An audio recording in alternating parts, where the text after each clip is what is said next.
Hello everyone, welcome back to the channel. Today I'm going to be showing you how to stop WhatsApp business messages. Alright, there are no direct way to stop WhatsApp business messages inside the app itself. Alright, what you can do here is just basically, if you want to, you can block the business.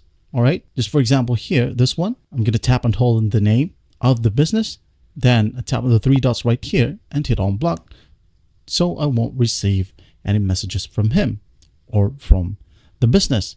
All right. Another option is just by disabling the notification. All right. For Android, you can do this by tapping and holding the app itself. Then go to app info. And then you're going to want to go to notifications and just turn this off.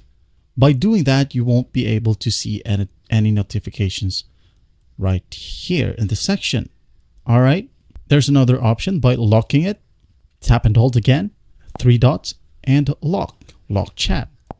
Tap on it, and as you can see here, keep this chat locked and hidden. Use your passcode to open this chat and read notifications on this device.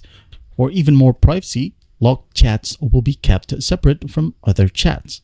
All right, just go ahead and hit on continue if you want to use this feature. And there you have it. Well, I hope this video helps, and I'll see you in the next one.